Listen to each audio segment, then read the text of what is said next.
Hello বন্ধুরা, আমি শাকগর্নিল। এখন আমি করব সৃজিত মুখোপাধ্যায় পরিচালিত দেব, রুক্মিণী এবং স্বস্তিকা অভিনীত নতুন বাংলা সিনেমা দুর্গাপুজোর রিলিজ টেক্কার রিভিউ। এই সিনেমাটার ভালো দিক খারাপ দিক নিয়ে আলোচনা হবে আজকের এই ভিডিওতে।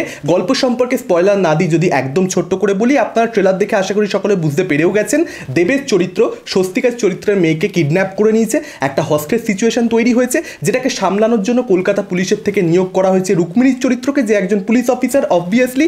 এবার সে কি করে এই সিচুয়েশনটাকে হ্যান্ডেল করছে, দেবের চরিত্র কেন স্বস্তিকার চরিত্রের মেয়েকেই কিডন্যাপ করেছে, তার মোটিভ কি রয়েছে, যাবতীয় জানতে গেলে আপনাদেরকে অবশ্যই এই ছবিটা হলে গিয়ে দেখে নিতে হবে। আচ্ছা, আপনারা থালাপতি বিজয়ের মাস্টার ছবিটা দেখেছেন? সেই ছবিটার ব্যাপারে পরিচালক লোকেশ কানাগরাজের একটা খুব পপুলার স্টেটমেন্ট রয়েছে, যেটা 50% আমার ছবি, বাকি 50% এটা কিন্তু বিজয়ের ছবি। অর্থাৎ ডিরেক্টরের 50% ছবি এবং সুপারস্টারের 50% ছবি। ঠিক মাস্টার ছবিটার মতন এই টেক্কা ছবিটার ক্ষেত্রেও সেই ব্যালেন্সটা কিন্তু খুব সুন্দরভাবে হয়েছে, যেখানে আমরা দেখতে পাচ্ছি 50% টেক্কা ছবিটা পরিচালক সৃজিত মুখোপাধ্যায় এবং বাকি 50% এই ছবিটা কিন্তু অবশ্যই দেবের ছবি। দেব সুপারস্টার এবং তার একটা টার্গেট অডিয়েন্স রয়েছে বর্তমানে বাংলা সিনেমার যে এক্সিস্টিং অডিয়েন্স, ফ্যামিলি অডিয়েন্স, যারা মূলত বাংলা সিনেমাকে ব্যবসা দেয়, তারা কি দেখতে পছন্দ করে, তারা কেন প্রধান দেখেছে, তারা কেন প্রজাপতি দেখেছে, সেই জিনিসটা কিন্তু আপনারা এই ছবিটার মধ্যে সৃজিত মুখোপাধ্যায়কে ইউজ করতে দেখতে পাবেন। অর্থাৎ অডিয়েন্সকে সে কিন্তু তার অন্যান্য ছবির তুলনায় অনেক বেশি এখানে ইমোশনাল করতে চেয়েছে। আমি যখন সাক্ষাৎকার করেছিলাম পরিচালক সৃজিত মুখোপাধ্যায়কে টেক্কা ছবিকে কেন্দ্র করেই, কয়েকদিন আগে আপনারা চাইলে ইন্টারভিউটা চেক আউট করতে পারেন, সেখানে টেক্কাকে কেন্দ্র করে খুব সুন্দর একটা আলোচনা হয়েছে। সেই সাক্ষাৎকারে তিনি কিন্তু বলছিলেন যে আমার প্রধান বা প্রজাপতি হচ্ছে টেক্কা। কেন তিনি কথাটা বলেছিলেন সেটা কিন্তু এই ছবিটা দেখলে পরিষ্কার বুঝতে পারা যায়। এই ছবিতে কিন্তু বেশ কিছু এরকম জায়গা রয়েছে যেখানে আমার মনে হয় ফ্যামিলি অডিয়েন্স তারা কিন্তু সেই জায়গাগুলো দেখতে পছন্দ করবে, তার কারণ সেগুলো তাদেরকে কোথাও একটা আবেগবহুল করে তুলতে পারবে, ইমোশনাল করতে পারবে। সেই জায়গাটায় কিন্তু সৃজিত মুখোপাধ্যায় পরিচালক হিসেবে বারবার গোটা ছবি জুড়ে ট্রিগার করবার চেষ্টা করেছেন। এখন কেন আমি বলছি দেবের ছবির সঙ্গে সঙ্গে সৃজিত মুখোপাধ্যায়ের ছবি, তার কারণ সৃজিত মুখোপাধ্যায়ের থ্রিলারগুলো যদি আপনারা দেখেন, একটা ফ্লোতে গল্প এগোচ্ছে, লাস্টে এমন কিছু একটা শকিং টুইস্ট আসে যেটা আপনাকে নাড়িয়ে রেখে দেয়, অবাক করে দেয়, চমকে দেয় যে ভাই এটা কি হলো, এটা তো ভাবিনি, এরকম দিকে তো গল্পটা এগোচ্ছিল না, এটা আউট অফ নোয়ার কোথা থেকে চলে এলো।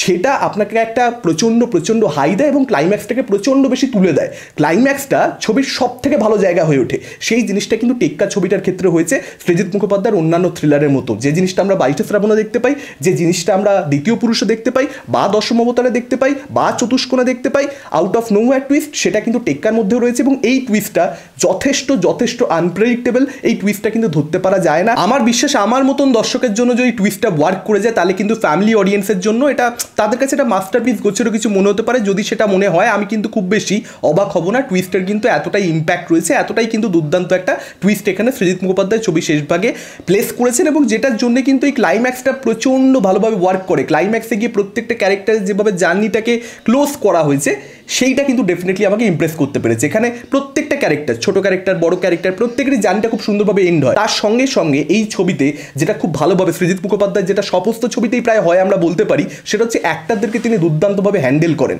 তার কাস্টিং অন পয়েন্ট হয়, কোন ক্যারেক্টারে কোন অভিনেত্রী যেতে পারে বা কোন অভিনেতা যেতে পারে সেটা সৃজিত মুখোপাধ্যায় খুব ভালো বোঝেন। এবং দেবকে এই চরিত্রটাতে কাস্ট করে তিনি কিন্তু খুব ভালো সিদ্ধান্ত নিয়েছেন। এখানে দেবের পারফরমেন্স আপনারা দেখলেই বুঝতে পারবেন যে এখানে কিন্তু দেবকে আমরা অন্য রকমভাবে পাচ্ছি। এই দেবকে কিন্তু আমরা দেখিনি।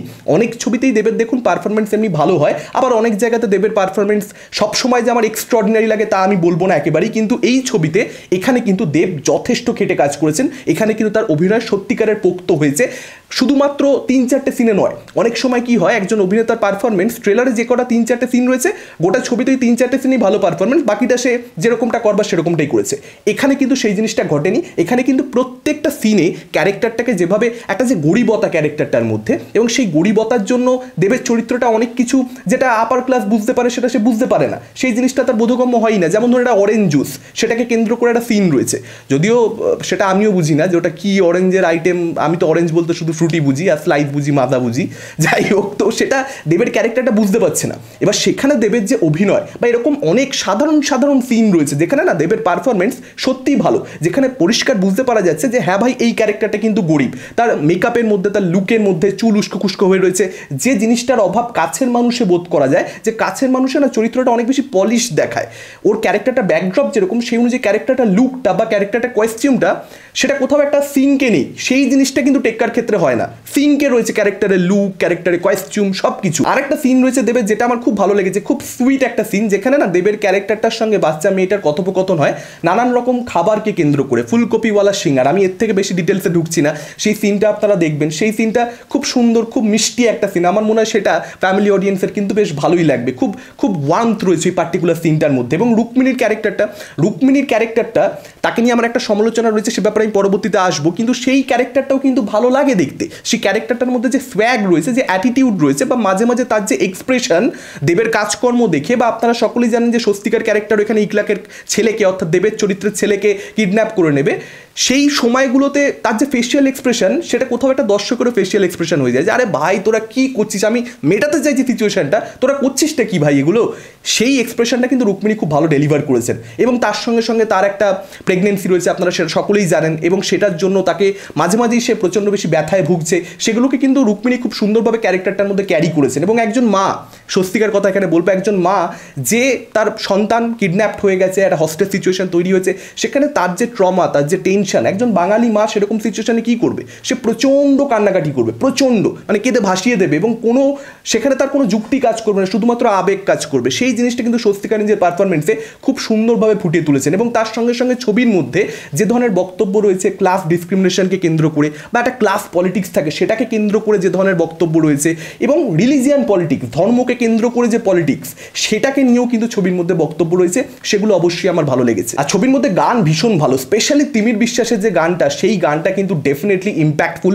সেই গানটা ক্লাইম্যাক্সে যেভাবে আসে, আমি আগেই বলেছিলাম গানটা রিয়াকশন দেওয়ার সময়, গানটাকে নিয়ে যখন কথা বলেছিলাম, যে এই গানটা কিন্তু সিনেমা দেখবার সময় যখন চরিত্রগুলো কী সিচুয়েশনে রয়েছে, কী হচ্ছে না হচ্ছে, ঘটনাক্রম আমরা সব জানবো, তখন গানের কথা অনেক বেশি অর্থবহ হয়ে উঠবে। এবং সেই জিনিসটা কিন্তু এই ছবিতে হয়, ক্লাইম্যাক্সে গানটার ব্যবহার। এই জন্যই বলা হয় সৃজিত মুখোপাধ্যায়, তিনি নিজেই আমার সাক্ষাৎকারে বলছিলেন, আমি তাকে জিজ্ঞাসা করছিলাম, তখন তিনি বলছিলেন যে গান আমার স্পেশাল পেপারের দেব খুব ভালো মতো জানে। কেন তিনি কথাটা বলছিলেন বা দেব কেন জানেন, সেটা কোথাও একটা এই গানের ব্যবহারে কিন্তু খুব পরিষ্কারভাবে বুঝতে পারা যায়। ছবির মধ্যে কমেডি প্রচুর পরিমাণে রয়েছে, এটা একেবারেই নয়, যেখানে যেখানে রয়েছে কিছু জায়গাতে ওয়ার্ক করে, আবার অনেক জায়গাতে কিন্তু এমন কিছু কমেডি দেখতে পাওয়া গেছে, আমি এখান থেকেই ছবির খারাপ দিকে ঢুকে পড়ছি। দেখুন অবশ্যই কিছু খারাপ দিক কিন্তু রয়েছে, মানে এই ছবিটা কিন্তু সৃজিত মুখোপাধ্যায়ের টপ 5টা ছবির মধ্যে একটা নয়, ভালো ছবি হয়েছে, কিন্তু সৃজিত মুখোপাধ্যায়ের কেরিয়ারে কিন্তু আরও অনেক অনেক ভালো থ্রিলার রয়েছে, অনেক ভালো ছবি রয়েছে। সেই জায়গায় কিন্তু আমি এই ছবিটাকে কখনোই ঢোকাবো না। এবং তার সঙ্গে সঙ্গে দেবের লাস্ট ছবিটা প্রধান, বা সৃজিত মুখোপাধ্যায়ের লাস্ট ছবিটা পদাধিক, আমি কিন্তু খুব ভালো রিভিউ দিয়েছি, কিন্তু তার মানে এটা নয় যে টেক্কার আমি সব ভালো বলে যাবো, খারাপ দিকগুলো বলবোই না। যেটা বলছিলাম কমেডি, সিনেমার একদম শুরুর দিকে নীলের চরিত্রটা না প্রচুর প্রচুর খাচ্ছে, মানে খেতে খেতে, মানে এই ধরনের কমেডিটা সৃজিত মুখোপাধ্যায়ের ছবিতে আমি আশা করি না। তার কমেডি কিন্তু খুব স্মার্ট, একটা তার মধ্যে একটা ব্যাডাস ব্যাপার থাকে, তার মধ্যে একটা ডার্ক মজা থাকে, সেই জিনিসটা কিন্তু মানে এই কমেডিটা আমি আশাই করিনি তার ছবির থেকে। এবং ছবির মধ্যে আরেকটা যেটা সমস্যা, রুক্মিণীর ক্যারেক্টারকে নিয়ে বলছিলাম আমি, সেই ক্যারেক্টারটার ফাংশনটা কি, দেবের সঙ্গে কথা বলা ছাড়া, সেটা না খুব ভালোভাবে বোঝা যায় না ছবির মধ্যে। কিছু জায়গাতে কিন্তু মনে হয় যে ভাই তুই করছিসটা কি, এমনি ক্যারেক্টারটাকে আমার ভালো লেগেছে, সোয়াগ অ্যাটিটিউড এগুলো ভালো লেগেছে আমার, কিন্তু তুই করছিসটা কি, সেটা একটা মাঝে মাঝে প্রশ্ন মনে হয়। এবং ছবিটা কিন্তু সমানভাবে এঙ্গেজিং সব জায়গাতে, এই কথা আমি বলতে পারবো না, কিছু জায়গাতে ছবিটা এঙ্গেজিং, কিছু জায়গাতে কিন্তু আবার ছবিটা অতটা এঙ্গেজিংও নয়, মাঝে মাঝে কিন্তু মনে হয় যে ফ্ল্যাট লাইন ধরে ছবিটা এগোতে থাকছে। আর সত্যিকার ক্যারেক্টার যে পাল্টা কিডন্যাপটা করবে দেবের ছেলেকে, সেই জিনিসটা কিন্তু কোথাও একটা সিনেমা দেখার এক্সপিরিয়েন্সকে অ্যাট সাম লেভেল নষ্ট করেছে। সেটা যদি আমরা আগে থেকে জানতে না পেরে যেতাম ট্রেলারের মধ্যে, সেক্ষেত্রে ডেফিনেটলি সেটা আরও বেটারভাবে ওয়ার্ক করতে পারতো। আর সিনেমার একদম শুরুর দিকে না আরই একটু ধরে ধরে যদি ক্যারেক্টারগুলোকে ডেভেলপ করা যেত, সেক্ষেত্রে আমার মনে হয় ক্লাইম্যাক্সটা এমনিতেই দেখুন দারুণ হয়েছে, ক্লাইম্যাক্সটা বেশ মজা দেবে দর্শককে, খুব স্যাটিসফাইং একটা ক্লাইম্যাক্স, খুব সুন্দর লাগে সেটা, কিন্তু আরও ইম্প্যাক্ট বেড়ে যেত। অ্যাট দি ফার্স্ট প্লেস ক্যারেক্টারগুলোকে ভালোভাবে এস্টাবলিশ করা হয়নি বলে, যে কারণে কোথাও একটা ইমোশনাল অ্যাটাচমেন্ট হতে, এই চরিত্রগুলোর জীবনে আমরা ইনভেস্টেড হতে হতে অনেকটা সময় লেগে যায়, শুরুর দিকে না সেই ইনভেস্টমেন্টটা হয় না। এটা ছিল আমার মতামত এই সিনেমাটা সম্পর্কে। আপনারা যারা সিনেমাটা দেখেছেন কীরকম কী লেগেছে আমাদের কমেন্ট করে জানাতে পারেন। এই ভিডিওটা ভালো লাগলে লাইক করতে পারেন, শেয়ার করতে পারেন, আমাদের চ্যানেল নতুন হলে চ্যানেলটাকে অবশ্যই সাবস্ক্রাইব করতে পারেন। আজকের মতন টাটা, চোখ রাখুন পরবর্তী ভিডিওতে।